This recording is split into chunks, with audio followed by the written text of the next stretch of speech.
Bismillahirrahmanirrahim. Assalamualaikum warahmatullahi wabarakatuh. Jumpa lagi dengan BK Sahabat Seru. Kali ini kita akan membahas materi bimbingan konseling kelas 12 semester 2. Pada materi ke-16 ini merupakan materi lanjutan dari materi sebelumnya, yaitu materi ke-15 tentang kiat sukses masuk dunia kerja. Nah, pada kesempatan kali ini materi yang akan kita pelajari adalah bagaimana cara mencari sumber informasi lowongan pekerjaan yang baik dan benar. Mari kita simak video berikut ini bersama-sama.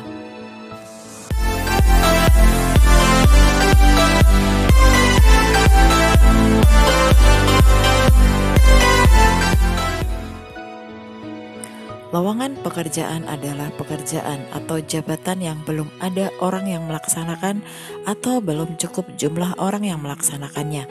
Hal ini terjadi karena adanya perluasan usaha, perubahan teknik berproduksi, atau karena ada tenaga kerja yang karena sesuatu hal berhenti dari pekerjaannya, sehingga harus diisi dengan tenaga kerja baru. Mencari informasi lowongan pekerjaan saat sekarang tidak terlalu sulit. Beberapa sarana seperti media cetak, elektronik, bahkan papan bursa kerja maupun sistem bursa kerja online sangat membantu para pencari kerja yang ingin mendapatkan informasi lowongan pekerjaan. Ada beberapa hal tentang cara mendapatkan sumber informasi lowongan pekerjaan sebagai berikut ini. Yang pertama, memanfaatkan lembaga bursa kerja. Pencari kerja untuk dapat memanfaatkan lembaga bursa kerja, maka sebaiknya mengetahui tentang lembaga bursa kerja yang terdiri dari yang pertama, bursa kerja pemerintah yang berada di kantor-kantor pemerintah yang membidangi ketenaga kerjaan, bursa kerja swasta yang diselenggarakan oleh swasta dan mendapatkan izin pendirian dari pemerintah. Kemudian yang kedua, bursa kerja khusus yang dibentuk oleh lembaga pendidikan atau satuan pendidikan SMA atau SMK, perguruan tinggi, atau lembaga pelatihan kerja yang khusus melayani alumninya. Selanjutnya yang kedua, aktif dan selektif. Banyak cara perusahaan atau industri menyampaikan informasi lowongan kerja, diantaranya yang pertama, melalui media massa. Media massa merupakan sumber lowongan pekerjaan yang paling banyak dimanfaatkan pencari kerja. Di media ini biasanya perusahaan yang membutuhkan tenaga kerja memasang pengumuman dalam bentuk iklan. Jenisnya antara lain koran, majalah, tabloid, radio, dan televisi. Kemudian yang kedua, melalui internet. Sekarang ini penggunaan internet sudah memasyarakat. Internet pun sudah diperkenalkan di setiap sekolah. Perlu diketahui bahwa kita dapat memperoleh banyak informasi pekerjaan melalui internet. Bahkan melalui internet kita dapat melamar sebuah pekerjaan atau menawarkan diri kepada para pencari kerja. Nah, selanjutnya kita akan melihat bagaimana kriteria lowongan yang benar. Lowongan pekerjaan yang benar kiranya sulit untuk dipahami, mengingat hampir semua informasi lowongan pekerjaan baik melalui media cetak atau media lainnya hampir sama. Berbagai ungkapan menarik ditampilkan agar pencari kerja tertarik untuk mengetahui dan memenuhi apa yang diinformasikan. Namun demikian, ada beberapa hal yang perlu dijadikan pertimbangan dalam mendapatkan informasi lowongan pekerjaan sehingga perlu ditindaklanjuti. Informasi lowongan kerja itu sekurang-kurangnya memuat yang pertama, identitas perusahaan. Suatu perusahaan yang benar-benar membutuhkan tenaga kerja biasanya mencantumkan secara jelas identitas perusahaannya. Kemudian yang kedua, jumlah jabatan. Dalam informasi pekerjaan secara jelas disebutkan jumlah jabatan yang dibutuhkan. Yang ketiga, jumlah tenaga kerja yang diperlukan pada setiap jabatan. Dengan jabatan yang belum terisi, sehingga perusahaan telah menentukan berapa jumlah tenaga kerja yang dibutuhkan untuk memenuhi jabatan yang belum terisi. Yang keempat, syarat jabatan. Umumnya, setiap jabatan memerlukan kualifikasi atau persyaratan tersendiri agar perusahaan tersebut dapat menempatkan tenaga kerja sesuai dengan kualifikasi jabatannya. Yang kelima, batas waktu pemenuhan lowongan. Batas waktu pemenuhan lowongan pada umumnya jelas dengan menyebutkan tanggal, bulan, dan tahun sehingga diketahui bahwa lowongan kerja itu masih berlaku atau sudah lewat. Yang keenam, alamat pemberi kerja. Dengan terbukanya lowongan pekerjaan yang benar-benar perusahaan tersebut butuhkan, maka perusahaan tersebut secara jelas mencantumkan alamat perusahaannya. Selanjutnya kita akan melihat teknik membuat surat lamaran kerja. Siapapun yang akan memasuki dunia kerja pada suatu perusahaan atau organisasi harus membuat surat lamaran kerja atau job application letter terlebih dahulu. Surat lamaran kerja merupakan gerbang pertama yang harus dilalui oleh seseorang ketika memasuki dunia kerja. Daya tarik diawali dari bentuk dan cara surat lamaran kerja, isi surat lamaran kerja, serta penulisan resume atau CV yang dibuat. Yang pertama, surat lamaran kerja. Pengertian dari surat lamaran kerja adalah surat resmi yang ditulis oleh pelamar baik melalui media kertas atau elektronik untuk memperkenalkan dirinya serta kompetensi yang dimilikinya dengan harapan agar perusahaan atau organisasi dapat menerimanya sebagai karyawan. Surat lamaran kerja pada dasarnya bukanlah surat yang berdiri sendiri, melainkan dilengkapi dengan sejumlah lampiran seperti yang pertama kartu tanda penduduk atau KTP, kemudian yang kedua resume atau daftar riwayat hidup, kemudian yang ketiga surat keterangan catatan kepolisian, yang keempat surat keterangan kesehatan, yang kelima kartu kuning dari Dinas Tenaga Kerja, yang keenam pas foto tertentu, kemudian yang ketujuh lampiran-lampiran seperti ijazah, sertifikat, referensi pengalaman kerja. Yang kedua, kita akan melihat jenis-jenis surat lamaran. Sebelum memahami teknis dalam pembuatan surat lamaran kerja, kita harus mengetahui terlebih dahulu informasi yang dijadikan dasar membuat surat lamaran kerja. Ada beberapa macam dasar pengajuan surat lamaran kerja, yaitu yang pertama, surat lamaran berdasarkan iklan lowongan pekerjaan baik media cetak maupun elektronik. Yang kedua, surat lamaran berdasarkan inisiatif sendiri yang dikirimkan langsung ke kantor atau perusahaan. Yang ketiga, surat lamaran berdasarkan informasi dari teman, kenalan, radio, atau televisi. Yang keempat, surat lamaran melalui kantor penempatan tenaga kerja atau bursa kerja. Yang kelima, surat berdasarkan tempat kursus, sekretariat, akademik, atau lembaga manajemen. Yang keenam, surat lamaran dari pengumuman yang digantungkan pada toko atau kantor yang bersangkutan. Yang ketiga, pembuatan surat lamaran kerja. Untuk membuat surat lamaran kerja yang baik, kita harus mengetahui tentang teknis dalam pembuatan surat lamaran, termasuk bagian-bagian yang penting dalam surat lamaran kerja agar surat dapat runtut atau berkesinambungan.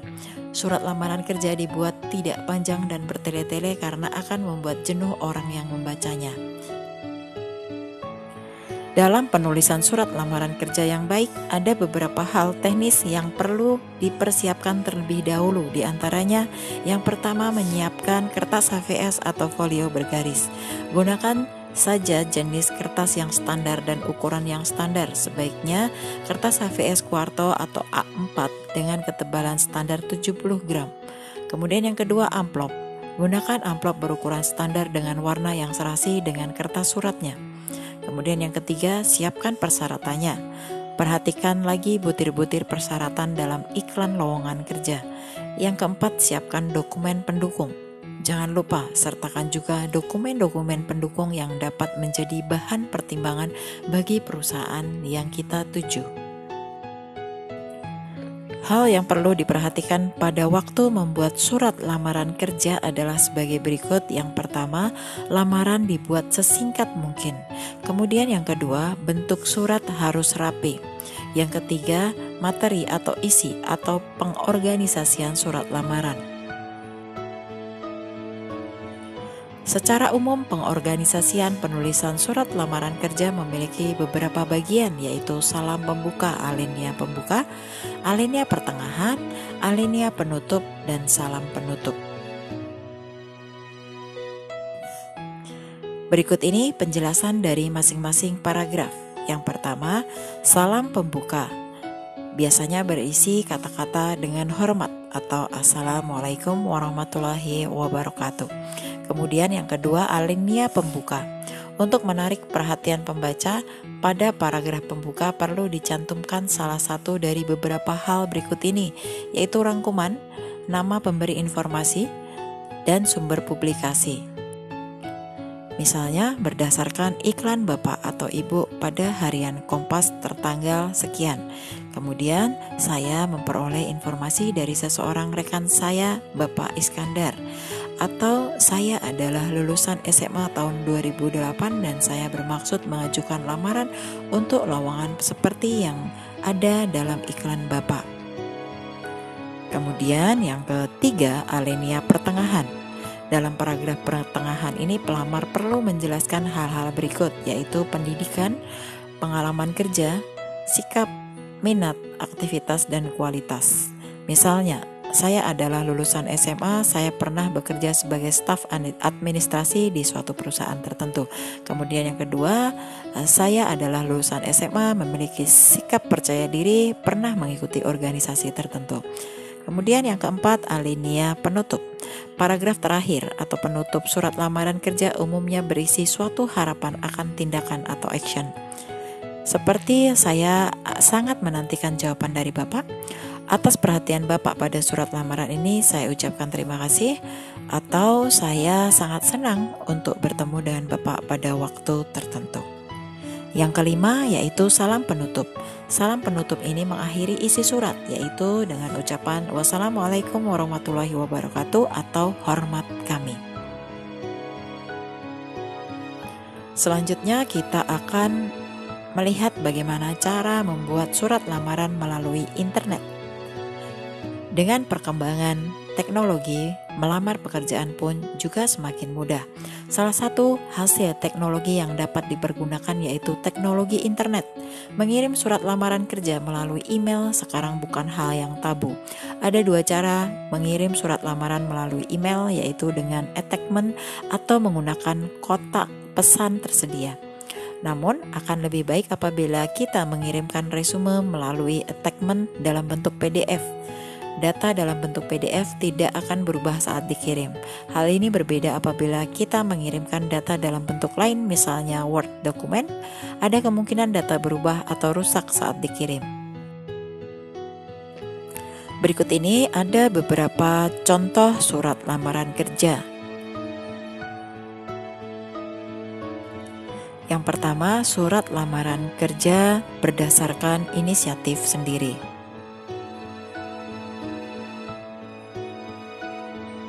Kemudian gambar yang kedua adalah contoh surat lamaran kerja berdasarkan informasi resmi.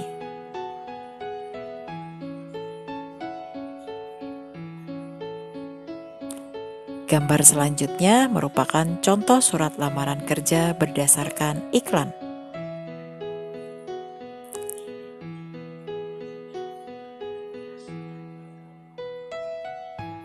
Kemudian gambar yang keempat, surat lamaran kerja berdasarkan lowongan CPNS.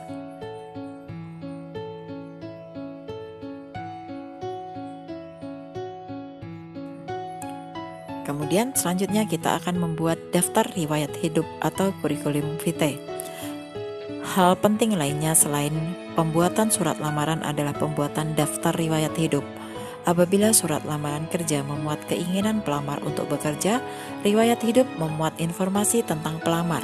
Informasi yang disampaikan harus tertulis dengan jelas dan benar. Daftar riwayat hidup berperan penting juga dalam menentukan dapat atau tidaknya mengikuti tahap selanjutnya. Di dalamnya harus menjelaskan siapa diri pelamar, apa yang pelamar ketahui, apa yang pelamar dapat lakukan, apa yang telah pelamar kerjakan, dan apa pekerjaan pelamar. Hal ini memungkinkan akan menjadi pertanyaan pada saat kita diwawancarai dan dapat membantu kita untuk mengikuti wawancara. Ada 3 hal yang harus diperhatikan dalam penyusunan daftar riwayat hidup, yaitu yang pertama menjelaskan diri pelamar, kemudian yang kedua latar belakang pendidikan pelamar, dan yang ketiga pengalaman yang pelamar miliki. Ciri riwayat hidup yang baik adalah rapi, simple, jujur, dan akurat sehingga pihak perusahaan mengetahui diri kita, pengetahuan yang dimiliki, tujuan yang ingin dicapai, langkah-langkah yang ingin diraih bila diterima pekerjaan di perusahaan yang bersangkutan, serta kontribusi yang dapat diberikan kepada mereka. Secara ringkas, isi daftar riwayat hidup meliputi yang pertama, keadaan diri. Ini meliputi nama lengkap, umur dan tempat tanggal lahir, domisili atau tempat tinggal, dan nomor telepon. Kemudian pengalaman kerja termasuk tanggung jawab yang kita lakukan di perusahaan sebelumnya serta keahlian-keahlian kita. Kemudian yang kedua, pendidikan. Pendidikan meliputi pendidikan dasar hingga pendidikan terakhir, kemudian keterampilan atau pendidikan kejuruan, misalnya menguasai komputer, berpengalaman dalam bidang tertentu. Kemudian mengikuti pelatihan yang berhubungan dengan posisi yang dicari. Nah, berikut ini ada contoh daftar riwayat hidup atau kurikulum vitae. Ini memuat daftar riwayat hidup dengan nama Dani Sumitra, alamat Jalan Kaliurang nomor 333 Yogyakarta, kemudian nomor teleponnya tertera, tempat tanggal lahir Sleman 14 Desember 1976, kemudian kewarganegaraan Indonesia, status belum menikah.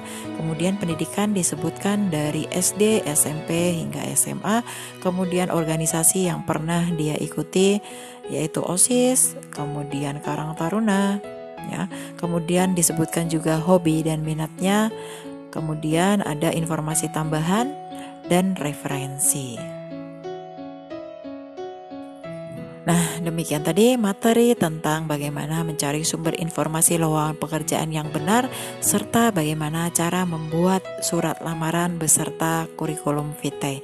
Mudah-mudahan materi ini bermanfaat untuk kita semua yang memang membutuhkan informasi tentang lowongan pekerjaan setelah lulus SMA. Ya, terima kasih telah menonton video ini. Kita akan ketemu lagi pada video-video BK Sahabat Seru berikutnya. Terima kasih. Wassalamualaikum warahmatullahi wabarakatuh.